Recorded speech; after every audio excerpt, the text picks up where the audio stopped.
আমার নবীকে কাপে বেঈমানরা তীর মারা শুরু করলো। তালহা রাদিয়াল্লাহু তাআলা লাফ দিয়া গিয়ে নবীর সামনে দাঁড়া যায়। আল্লাহর নবীর গায়ে তীর আসা শুরু হয়। যেদিক থেকে তীর আসে সেদিকেই তালহা তার শরীরটা ঘুরায়া দেয়, যেদিক থেকে তীর আসে সেদিকেই তার বুকটারে ঘুরায়া দেয়। আমার নবী তালহার দিকে তাকায় বলে, তালহা তোমার শরীরে জায়গা নাই, কষ্ট কি হয় না? তালহা কান্না করে আর বলে, ও নবী, আপনার চেয়ে বেশি কষ্ট আমার হয় না। ও নবী, আমার একটা তীরের আঘাত, আমার যদি 100 তীরের আঘাত আসে, আপনার 1 ফোঁটা রক্ত আমি তালহার কাছে সহ্য হয় না। একটা তীরের আঘাতে মানুষ দাঁড়ায়া থাকতে পারে না। হাদিসে আসছে সেদিন তালহার গায়ে 70টা তীর বর্ষার আঘাত লেগে গিয়েছিল। যে একটা তীরের আঘাতে মানুষ দাঁড়াইতে পারে না, এই তালহা 70 তীর বর্ষার আঘাত নিয়ে আমার মায়ার নবীরে কাঁধে উঠাইছে। আমার নবীরে কাঁধে উঠাইয়া পাহাড়ের উপরে চলে যায়। আল্লাহু আকবার, আল্লাহু আকবার। একটা তীরের আঘাতে মানুষ জমিনে দাঁড়াইতে পারে না। যারা মদিনায় গেছেন দেখছেন উহুদ পাহাড়টা কত উঁচু, কত উপরে। একটা সুস্থ স্বাভাবিক মানুষ সেখানে ওঠা বড় মুশকিল।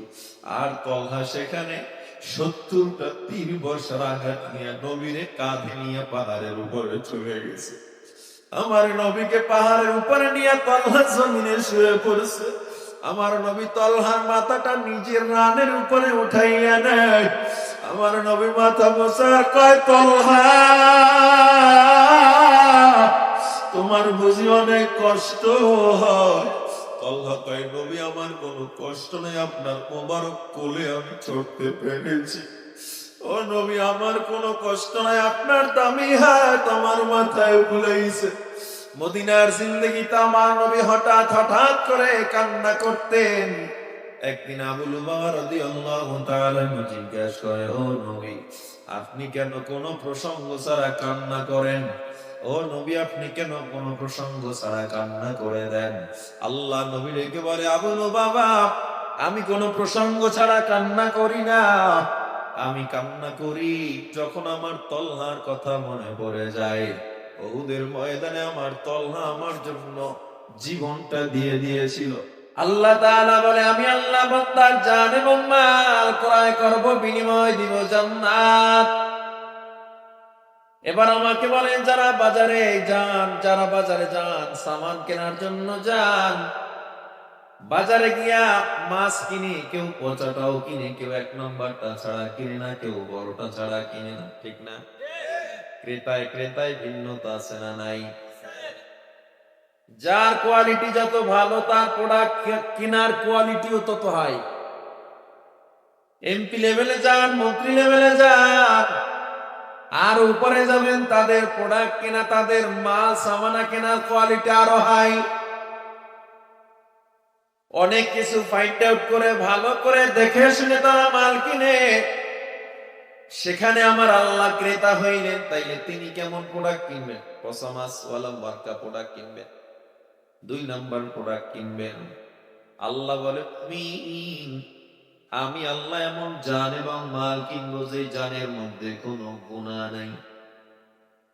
রাইসুল মুফাসসিরিন আব্দুল্লাহ ইবনে আব্বাস রাদিয়াল্লাহু তাআলা বলেন, কেমন জান কেমন মাল আল্লাহ কিনবেন?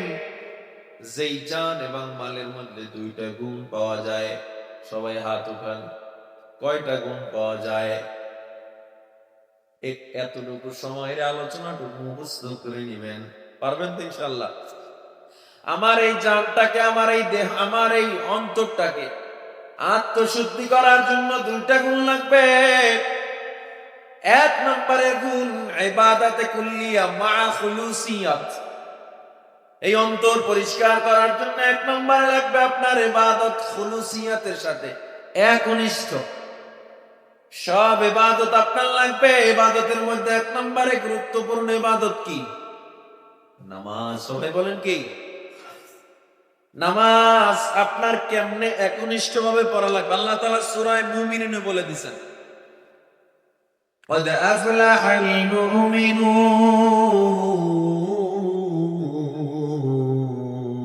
المؤمنون الذين هم في صلاتهم خاشعون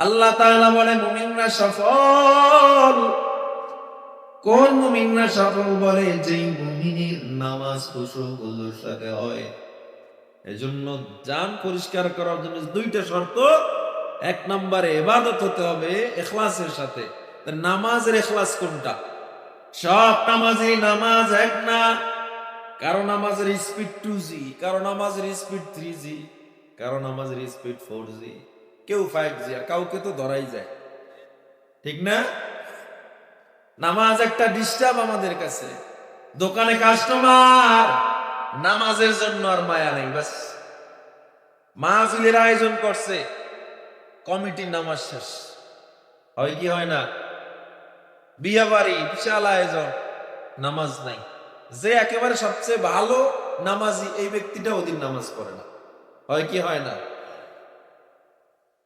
নামাজ কে বলো না কাজ আছে কাজ কে বলো আমার নামাজ আছে নামাজ কে বলো না কাজ আছে কাজ কে বলো আমার নামাজ আছে নামাজ বিহীন পরপারে কি জবাব দিবে তুমি প্রভুর কাছে নামাজ কে বলো না কাজ আছে কাজ কে বলো আমার নামাজ আছে আর আমরা কাজকে বলি না আমার নামাজ আছে নামাজকে বলি আমার কাজ আছে ঠিক না বেটে এটা হবে না ইসলাম যদি পরিপূর্ণ না মানেন একটা মানবেন এটার নাম ইসলাম না আল্লাহ তাআলা বলেন ইয়া আইয়ুহাল্লাযীনা আমানু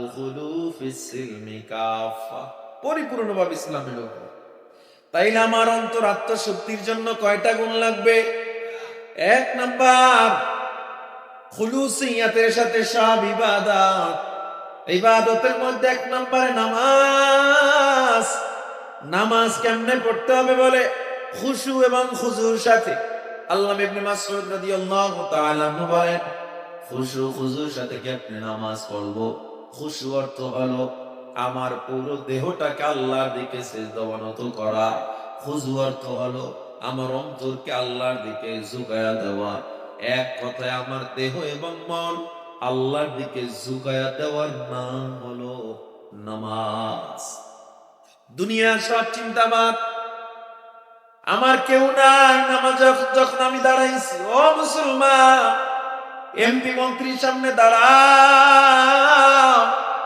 কত ভদ্রতা কত আদব কত ভয় দুনিয়ার বড় প্রশাসনের সামনে দাঁড়াও কত ভয় আর আল্লাহর সামনে দাঁড়াইছু মনে হয় যেন আশিদাংশা এজন্য আল্লাহ তাআলা নবী বলেছেন নামাজি বহু নামাজি নামাজের কারণে জাহান্নামে যাবে আল্লাহর সামনে মনে হয় ঠাট্টা করতেছে নিশ্চিত জান্নাতি মানুষ আমার মায়ার নবী এরপরও আমার নবী নামাজে দাঁড়াইতেন সন্তান নামাজের জামাইটায় নামাজে দাঁড়ায় যেতেন আম্মা জান আয়েশা বলে ফজর পর্যন্ত নামাজে যায় নামাজ থেকে বের হতেন না নামাজ পড়তে পড়তে নবীর পাও শুনে যেত আমার নবীর নামাজ আবু বকরের নামাজ একটু চিন্তা করে দেখো তারা তো নিশ্চিত জান্নাতি মানুষ ছিল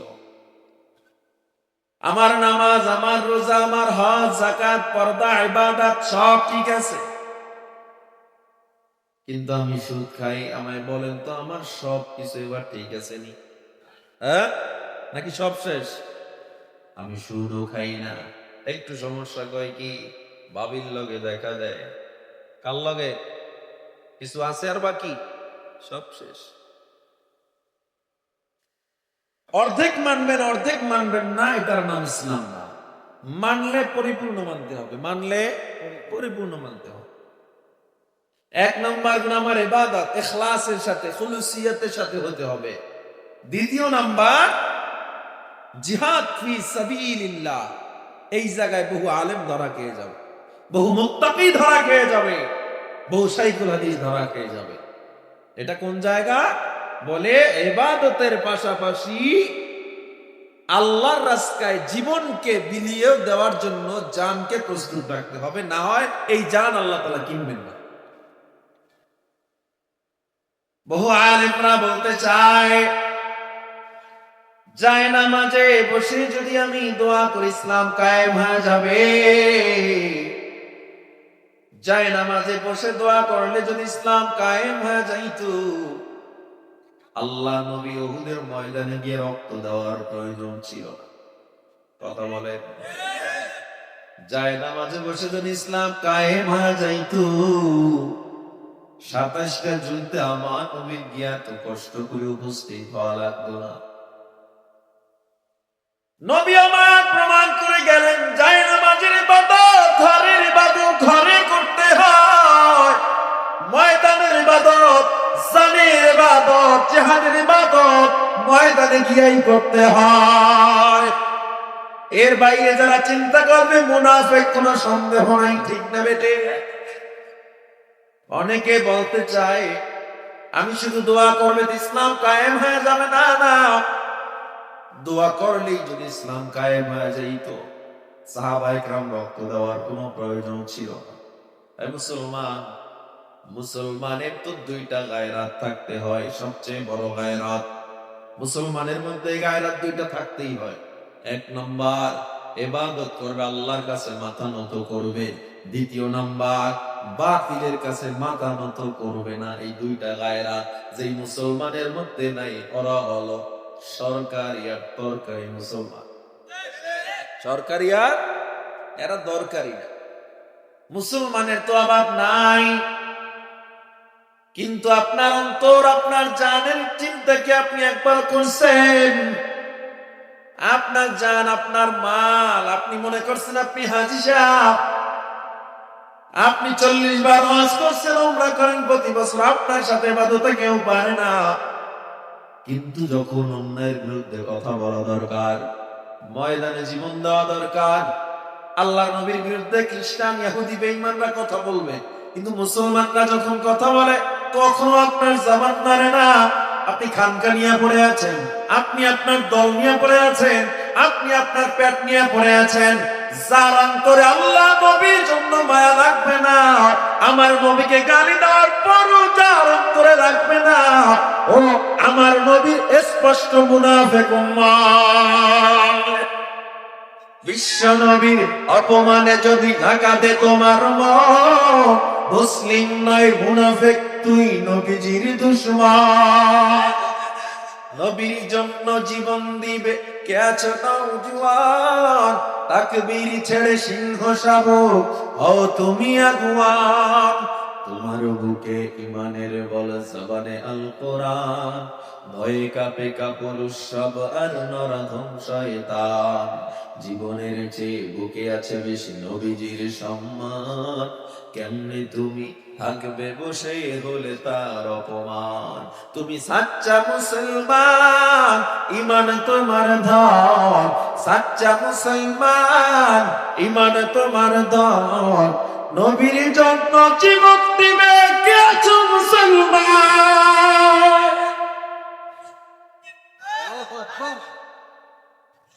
ও মুসলমান ইমানদার, আমি বলি না, আমার নবী বলে দেন, লা ইউমিনু আহাদুকুম হাত্তা আকুনা আহাব্বা ইলাইহি মিন ওয়ালিদিহি ওয়া ওয়ালাদিহি ওয়ান নাসি আজমাইন।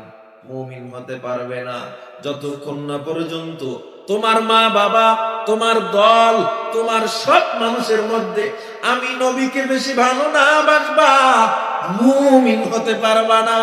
উহুদের ময়দানে যখন আমার নবীর মাথায় লোহার হেলমেট ভেঙে ঢুকে যায়, নবীর রক্ত পড়তে পড়তে নবীর দাড়িগুলো যখন আটকে যায়, আল্লাহ নবী জমিনে পড়ে গেলেন। ও মুসলমান, ওমর, আলী, আবু বকর, ওসমান সবাই দৌড়ে আসছে নবীর কাছে। এসে আমার নবীর জড়ায় ধরছি। আমার নবী চোখ দুইটা মেলে তাকায়া দেখে হযরত ওমর কান্না করে, আলী কান্না করে, আবু বকর কান্না করে। আল্লাহর নবী আবার চোখ দুইটা বন্ধ করলেন, নবী যেন শক্তি পান না। হযরত ওমর তাকায়া দেখলেন আল্লাহ নবীর কপালের মধ্যে একটা হেলমেটের লোহা ভেঙে কড়া ঢোকে রইছে। হযরত ওমর যখন দাঁত দিয়া টান দিলেন, সাথে সাথে ওমরের দুইটা কাঁচা দাঁত ভেঙে জমিনে পড়ে গেল। আল্লাহ নবী চোখ মেলে ডাক দিয়া কয়, ওমর, তোমার কি কষ্ট হয় না? তোমার মন থেকে বেয়ে বেয়ে রক্ত পড়তেছে। হযরত ওমর চোখের পানি ছেড়ে কান্না করে আর বলে, মায়ার নবী আমার কষ্ট কেন হবে? আমার কষ্ট এক জায়গায়, লিআন্নালি নাফসান ওয়াহিদা, আল্লাহ আমাকে কেন একটা জীবন দিল? আল্লাহ যদি আজকে আমাকে 100 জীবন দিত কতই না ভালো হইতো। আমি যদি শুনতাম আপনাকে হেফাজত করার জন্য আপনার এক ফোঁটা রক্ত জমিনে পড়বে না, আমি 100 ওমর বলেও আপনাকে আমি সেদিন রক্ষা করতাম। আমার চোখের সামনে আপনার কপালটা ফেটে গেল, আপনার দাঁত ভেঙে গেল, আমার সহ্য হয় না নবী আমার। এই দাঁত ভাঙা আমার তো আমার কাছে কোনো কষ্টই মনে হয় না। আল্লাহ নবী বলে, ওমর জলদি যাও, ও আলী, আবু বকর, ওসমান জলদি যাও, আমার সাহাবায়ে কেরাম মার খায়, কেউ যেতে চায় না আমার নবীকে একা ফালাইয়া। আমার নবী রক্তাক্ত, আমার নবী বার বাধ্য হয়ে কসম করে বললেন, আল্লাহর কসম করে বলি তোমরা চলে যাও। আল্লাহর নবীর কসম শুনে বাধ্য হয়ে সবাই যখন রওনা দিল, হযরত ওমর ইয়াতীমের মতো মাথাটা নবীর দিকে ঘুরায় আর ডেকে বলে, মায়ের নবী পাঠা দেন, কিন্তু আপনার যদি কিছু হয়ে যায় আমি ওমর দুনিয়ায় কিন্তু বাঁচবো না। আমার মুসলমান ভাই, এজন্য অন্তর আত্মশুদ্ধি করার জন্য 2টা গুণ লাগবে। একটা ইবাদত খুলুসিয়াতের সাথে, দ্বিতীয় নাম্বার জান আল্লাহর রাস্তায় কুরবানি করার জন্য প্রস্তুত থাকা লাগবে। এই 2টা গুণ জীবন থাকার যা 2 গুণের উপরে আমরা আমার শেষ নিঃশ্বাস পর্যন্ত ইখলাসের সাথে থাকবো। কে কে রাজি আছেন? আল্লাহকে হাত দুইটা দেখায় নারায়ে তাকবীর। আমাদের এই আত্মশুদ্ধির জন্য যে 2টা গুণ তাফসীরে আল্লাহর নবী সুন্দর করে আমাদের জন্য স্পষ্ট করে দিয়েছেন। আল্লামা ইবনে আব্বাস বলেন, এই 2টা গুণ যার মধ্যে থাকবে ব্যক্তির মৃত্যু হতে দেরি, জান্নাতে যাইতে দেরি না। আল্লাহ আমাদের কবুল করে নেন। আমিন সুম্মা আমিন। ওয়া আখিরু দাওয়ানা আনিল হামদুলিল্লাহি রাব্বিল আলামিন।